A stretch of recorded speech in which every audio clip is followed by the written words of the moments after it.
no hablaba tantos idiomas como se ha hecho creer. Dominaba el español y el francés. El italiano y el alemán no los hablaba con total soltura. En cuanto a las lenguas clásicas, imprescindibles en los ambientes cultos, las conocía tan poco que solo las leía traducidas. Alguna vez se lamentó de haber sido tan mal estudiante y no poder leer a su admirado Julio César en latín. Pero si no se le podía calificar de erudito, sí fue un hombre con una gran sensibilidad artística. Admiraba el arte árabe y se indignó y censuró abiertamente a los que destruyeron parte de la mezquita de Córdoba para hacer una iglesia católica. En pintura su gusto era exquisito y a su protección debió Tiziano, en buena parte, su posterior fama. Carlos, como ya dijimos, se había retirado a orar, pero seguía siendo el emperador. Su prestigio era tal que, incluso sabiendo el enfermo, su criterio seguía siendo tenido en cuenta.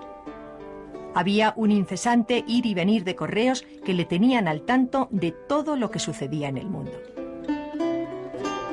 Sus hijos le consultaban continuamente y él, cuando la gota se lo permitía, les contestaba personalmente.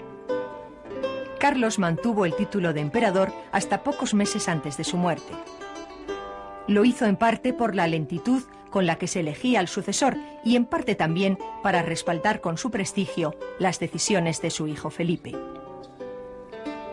En su categoría de emperador y cabeza de las casas reales de varios países de Europa, intervino activamente en varias ocasiones e hizo valer su autoridad, que nadie le discutía.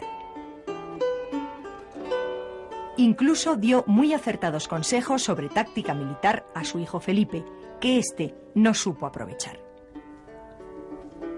Aunque Carlos alababa públicamente a su hijo, siempre abrigó serias dudas acerca de su capacidad como guerrero y como gestor de un imperio tan vasto y complejo.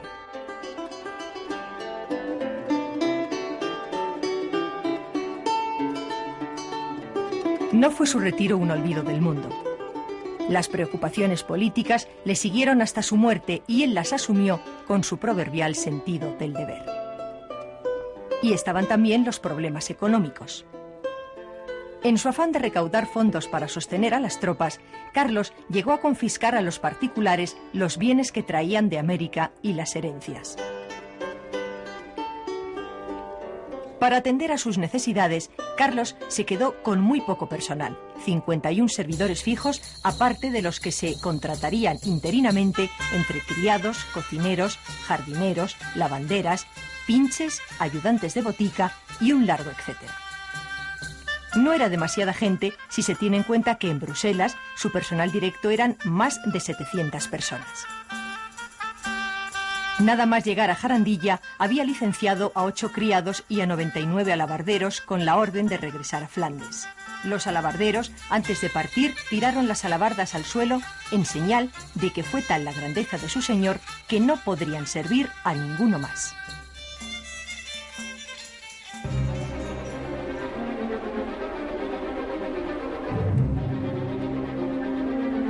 De las personas que quedaron, solo unas pocas se alojaron en el cercano Cuacos, a 2 kilómetros del monasterio. La mayoría lo hacían en Garganta la Olla, pueblecito que conserva intacto su carácter medieval.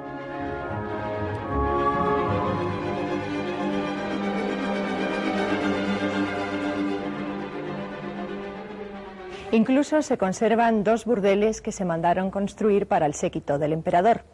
Este, llamado eufemísticamente la Casa de la Muñeca, con la silueta de una mujer tallada en la piedra, era para las clases dirigentes. El otro, según la tradición oral, era para la tropa.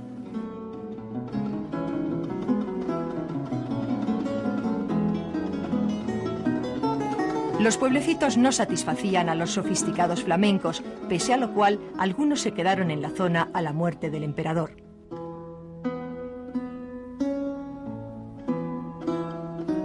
Tan modesta era allí la vida que el emperador tardó casi un año en poder conocer a su hijo bastardo, Jeromín, que sería conocido como Don Juan de Austria, porque no había en todo Cuacos una casa en la que pudiera alojarse su tutora con una mínima comodidad.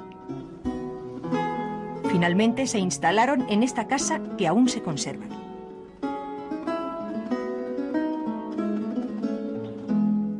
Carlos hizo que el pequeño Jerónimo, Jeromín, le fuera presentado en su palacio de Yuste en el verano del 58.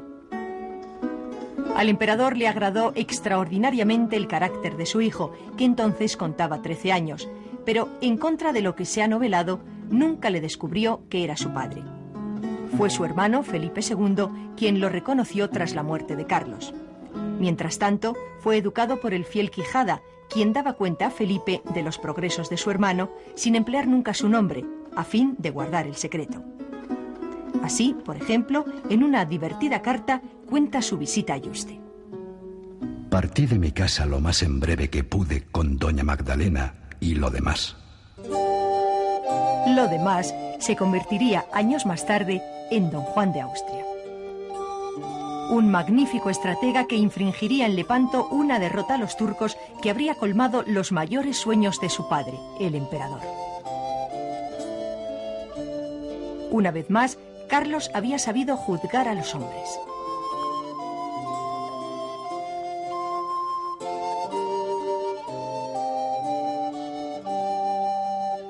En los últimos años de su vida, la mesa cobra para el emperador una importancia capital. Hemos visto cómo se mostraba mohíno en Laredo cuando solo podía disponer de una parca colación. También cómo es incapaz de contenerse ante un manjar que le gusta, como le sucedió en Medina de Pomar, donde acabó empachado como un niño malcriado. La comida y la bebida fueron obsesión por parte del emperador. Su apetito era voraz. Incluso en una época en la que las comidas de los señores eran de docenas de platos, Carlos tenía fama de comer y beber como un ogro. Esto, unido a su prognatismo, es decir, a su sobresaliente mandíbula inferior, que le impedía masticar correctamente, determinó que fuera víctima de la gota cuando aún era joven. La gula del emperador ya le había traído conflictos con la sociedad española, tradicionalmente austera en la mesa. En 1520, la Junta de Tordesillas le había echado en cara que gastara diariamente 150.000 maravedises exclusivamente en su comida personal, cuando sus abuelos, los reyes católicos, se alimentaban ellos, sus hijas y las damas de las infantas con solo 15.000 maravedises. Pero ante la comida, la memoria de Carlos era flaca. Así, cuando se instaló en Yuste, lo primero que hizo fue acotar extensas zonas de bosque y ríos, reservándose el derecho de disfrutar de la caza y pesca que allí hubiera. Ese año había habido muy malas cosechas y el hambre era general y terrible. Solo le faltaba al pueblo los caprichos del bulímico emperador.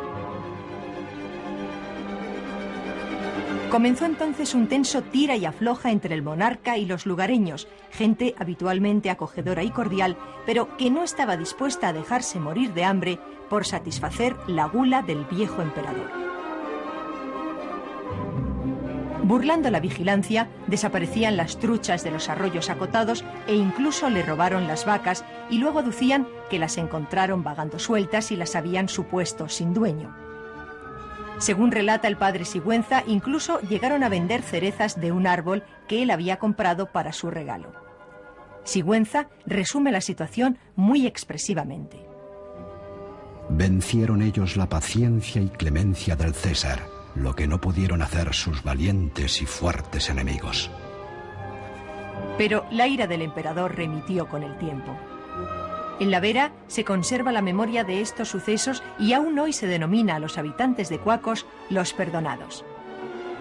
Si el pueblo sufría escasez, no ocurría lo mismo al emperador. Incesantemente le llegaban correos que traían no solo noticias, sino manjares de los puntos más distantes.